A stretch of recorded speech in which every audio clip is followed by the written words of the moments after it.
ایک مرتبہ سیدی غوث اعظم رضی اللہ تعالیٰ عنہ اہل بغداد کی نظر سے غائب ہو گئے. لوگوں نے معلوم کیا کہ کہاں گئے. دجلہ کی طرف پتہ چلا تشریف لے گئے ہیں.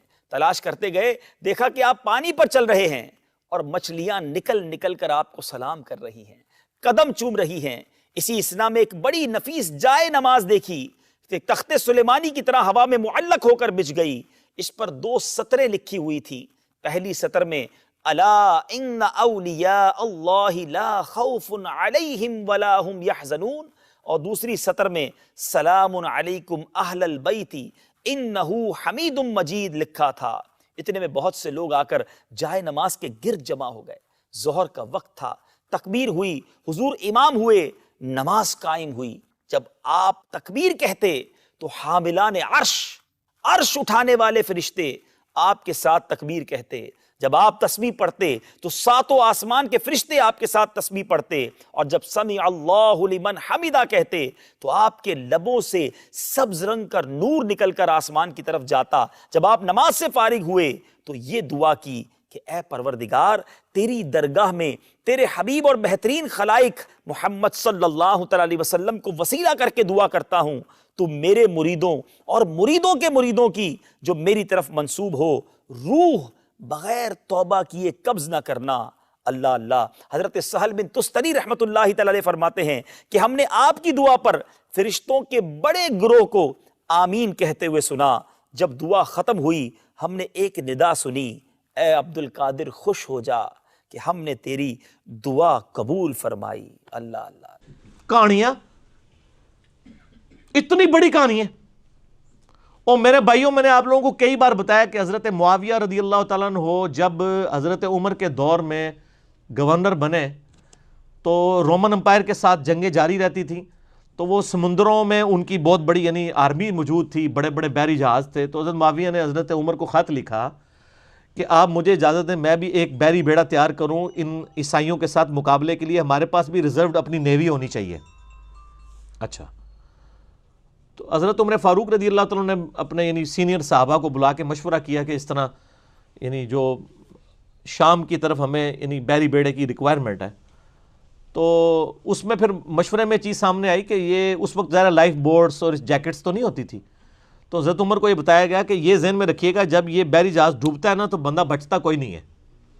ظاہر اٹلانٹک کے اندر اگر آپ گر گئے ہیں تو وہ تو فریزنگ پوائنٹ ہے اس کا آلموسٹ پانی کا. آپ کو تیراکی بھی آتی ہو تو آپ زندہ نہیں رہ سکتے. ٹھنڈے پانی، ہمارے تو یہ گرم سمندر ہے نا، جو ٹھنڈے سمندر ہے اس تو ویسے ہی بندہ ڈبو کے بھی کاٹ لو تو مرے ہی نکلے گا 2-3 منٹ واسطے بھی. وہ سردی اتنی ہے، ہر چیز ظاہر دل بھی فریز ہو جاتا ہے. تو حضرت عمر نے کہا بھئی میں تمہیں اجازت، میں یعنی اپنے ساتھیوں کی لائف سٹیک پہ لگا کے، رسک پہ لگا کے میں بیڑی بیڑا بنانے کی اجازت نہیں دوں گا. یعنی صحابہ کرام کے تو کہیں دماغ میں نہیں سن کہ بابے سمندر تو ٹور بھی لیندے نے. احمد انہوں ہی دسنا چاہ رہے ہیں کہ کتنی بڑی کہانی ہے. پھر حضرت عثمان کے دور میں دوبارہ سے ریکویسٹ کی گئی تو حضرت عثمان نے پھر ان کو اجازت دی اس حوالے سے کہ بحری بیڑا، پہلا بحری بیڑا پھر حضرت عثمان غنی رضی اللہ عنہ کے دور میں تیار ہوا ہے. اس کی میں نے انجینئرنگ کی ہے کہ صحابہ کرام علیہم رضوان ان کو تو یہ وہم بھی نہیں تھا کہ سمندر کے اوپر چلا جا سکتا ہے، سمندر کے اوپر آپ مسلح ڈال سکتے ہیں، سمندر کے اوپر گھوڑے چل سکتے ہیں. وہ کہتے ہیں بندے کے مروان لگے ہو، وہ کہتے ہیں بسم اللہ پڑھی تے پانی اتنے ٹرنا شروع کرتا. سر پانی چھڑ دو، میں تو ایتھے ایک نالے تو کوئی ٹور کے تھوڑا کو بزرگ دسے بسم اللہ پڑھ کے. بلکہ کئی بزرگوں کو تو تیراکی نہیں آتی ہوگی، ان کو تو آپ 8 فٹ پانی میں بھی ڈال دیں تو یہ زندہ نہیں باہر نکل سکتے. جس کو تیراکی نہ آتی ہو سر وہ 8 فٹ پانی میں بھی ڈوب جاتا ہے، اگر اس کا یعنی 6 فٹ یا 5.5 فٹ قد ہے، اس کو مارنے کے لیے وہ بھی کافی ہے. ٹھیک ہے. یہ سب کی سب کہانیاں ہیں، جھوٹ ہیں، اور انہی جھوٹوں کی بنیاد کے اوپر پوری پوری زندگیاں انہوں نے گزاری ہیں. ایک نگاہ ماری، یہ کر دیا وہ کر دیا. اور بھائی میرے مسلمانوں کے کتنے ملک تباہ و برباد ہو گیا، آپ کی نگاہیں کسی کام نہیں آئی ہیں. افغانستان ختم ہو گیا، ٹھیک ہے جی، عراق کا تباہ کر دیا، شام تباہ کر دیا، پاکستان کی کمر توڑ دی. آپ کے بزرگ کب کام آنے ہمارے؟ ٹھیک ہے. وہ ہمارے ایک بھائی تھے، آج وہ ملنے کے لیے بھی آئے تھے مجھے بائی چانس، تو اس لیے مجھے ان کی بات یاد آ گئی. وہ عراق میں ہوتے تھے تو بڑے کٹر بزرگوں کے ماننے والے تھے. جب وہ عراق والی جب کویت والا معاملہ ہوا، امریکہ کی وار شروع ہوئی، تو وہاں تو بڑے بڑے بزرگوں کے مزار بھی آپ کو پتہ ہے وہ بمباری میں ਸ਼ਹੀਦ ਤਾਂ ਨਹੀਂ ਕਹਾਂਗੇ ਅਸੀਂ, ਸ਼ਹੀਦ ਤੇ ਹੁੰਦੀ ਹੈ ਕੋਈ ਸ਼ੈ ਹਲਾਲ ਹੋਵੇ, ਜਿਹੜੀ ਆਰਾਮ ਸ਼ੈ ਉਹ ਤਾਂ نہیں شہید ہوتی. صحیح مسلم میں حدیث ہے نبی علیہ السلام نے منع فرمایا قبروں پہ عمارت بنانے سے. باقی گنبد خضرا اور اس کے حوالے سے میری ڈیٹیل کے لیے یوٹیوب پہ آپ جا کے لکھ لیں تو آپ کو پتہ چل جائے گا قبریں مزارات گنبد خضرا اس کے بارے میں میرا کیا موقف ہے احادیث کے روشنی میں.